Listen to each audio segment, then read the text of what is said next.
Today I'm going to be talking about my long-term case for Bitcoin. Now in my previous video I talked about why I am no longer day trading Bitcoin on a short-term basis, and I think it's very important to differentiate between an asset that you are trading on the short term or an asset that you are trading on the long term or holding as a long-term hedge against possible things that could happen in the global economy. And I would say that although I think Bitcoin is no longer a good short-term trading asset, I think that is still an amazing long-term opportunity. And especially with what's happening in the global economy right now, I think that this is probably one of the best times to talk about this and why I am still currently holding Bitcoin long-term in my cold storage wallets. And I do want to say that although I did make that previous video and it may have seemed like I was mad that I had losses or something like that, that is in fact not the case. I have been trading other assets now for quite a while, and I actually have not been day trading Bitcoin, which is why I sort of wanted to make that video and just clarify why I was no longer trading it. However, I still have my long-term holdings. I've never touched those. If anything, I've only added to those over time. And in this video, I'm going to talk about why I have done so. Now, before I get into this video, make sure to join my new Discord channel down in the description down below.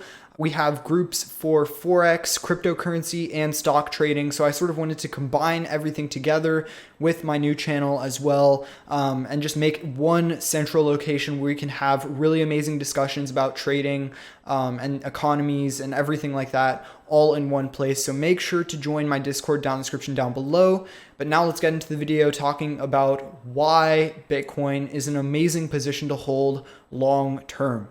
So first, I wanted to talk about this sort of recession that we've had so far and this downwards move in the stock market. And I'm going to tie this all back to Bitcoin as fast as possible. But basically, one thing I wanted to clarify is this idea that a lot of people are saying right now that the stock market has already bottomed out. I think that a lot of people start to have wishful thinking whenever the stock market goes down, because for a lot of people, this triggers a severe case of FOMO. And, I think this is hard to go against, as we've always had this idea drilled into our minds that whenever the stock market goes down, you need to buy as much as possible because it's going to always go up and up and up. And obviously, I'm not going to argue that the stock market's not going to recover eventually. However, I do think that you need to be careful when considering when you should buy back into the stock market. So I want to talk about sort of what happens in recessions, and generally what happens before a recession is we see these periods of explosive growth. And so that's what we saw in the stock market for the past couple of years, where we've seen sort of this amazing growth, forming new highs every couple of weeks, etc. Obviously we saw this little dip right here, but aside from that, we've seen pretty much straight up growth for a very, very long time now. And what happens during a very bullish period in the stock market is that companies have a much higher valuation, as investors are willing to take more risk as they think that the company will continue to grow. They assume that with the booming economy, companies will continue to grow, and thus the valuations and values of these stocks are artificially inflated because of this heightened risk that investors are willing to take. And in addition to that, consumers are just spending more money, right? It's a stronger economy, companies are growing, investors are taking more risk, and that's why the stock market was able to get to such highs. And this happens every time there is a strong economy. Now, the thing that happens during a recession is that a lot of times the pricing in of a very negative event like this can take a very long time to actually move fully into stock pricing. I know there's this idea that whatever price the stock market is currently at is the best price, that's the correct price that it should be at. However, I think with such extreme events like this, it can take quite a bit of time before you fully see its impact in the economy. And we've seen this with previous recessions as well. However, I would argue that what's happening currently because of the virus and people not being able to go to work and entire businesses and companies having to shut down for months on end, this is going to have impact on the global economy that we have never seen before.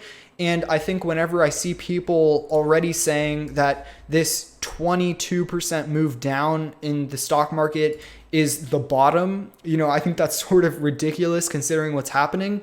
And again, it's just very wishful thinking of people thinking that everything's going to rebound way faster than it really will. And I will say confidently that we are either going to see a very sideways market if we don't move a lot lower. So I think that there's definitely a chance we could move a lot lower in the stock market throughout this year and even into next year, as again, this stuff takes a long time to fully price in because it takes a long time before you are able to fully see the impact of events like this.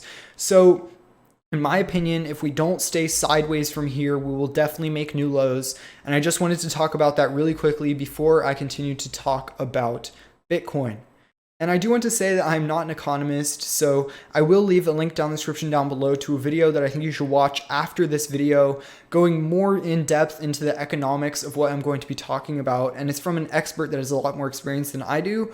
However, I think this video will still be valuable as I'm going to tie it much more closely into Bitcoin. So basically what this professional talks about is how in our current economy, we are sort of always assuming inflation and growth in the economy when technology and many other emerging markets that are coming up right now are inherently deflationary. So this is a very big concept that I'm going to be talking about. But basically what's happening is our economy right now always assumes that there's going to be inflation and growth in prices, right? So as long as pricing is increasing, they're able to give out more debt and they are able to continue to have higher prices in the stock market and have this almost artificial growth that we've been seeing. However, the issue is that technology is inherently deflationary. If you look at this thing called Moore's Law, which is again a pretty advanced concept, but Moore's Law basically says that technology is an exponentially increasing thing. So every 2 years, I think it is, technology almost doubles in terms of its power. And when I say in terms of its power, that also trickles down to cost. So technology is constantly becoming cheaper and cheaper. And you can see this in devices like a smartphone for $300 today versus a smartphone for $300 10 years ago, right? There's a huge difference in what you're getting for the money. And another example I want to mention really quickly is, for example, Google Drive versus Word. Word was something that you had to have a subscription for, and then Google came in and offered it completely for free. So there's a lot of examples of how technology is deflationary in terms of it's always exponentially improving. And so that means that the pricing for things are getting lower and lower. And there are things that improve our lives immensely that are getting cheaper and cheaper because of this growth in technology. And so basically what's happening is, since technology is deflationary and the economy needs inflation in order to sustain its growth, the Fed is having to do more and more printing in order to sustain this growth in the economy and this image of inflation. And so basically it's unsustainable to continue to stockpile debt and have this image of inflation, as eventually the debt is going to just way surpass anything that makes sense for it to continue to happen. And that's when the economy would eventually collapse. And so what's going to happen is, as the government continues to print currency in order to try to continue inflation, then there will eventually be this thing of trust going away from our central currencies. And that's where the position for Bitcoin and other stores of value really comes into play. So why is Bitcoin so important in this concept that I'm talking about? Because Bitcoin is one of the only currencies that we have at the moment that is trustless outside of these major global currencies, right?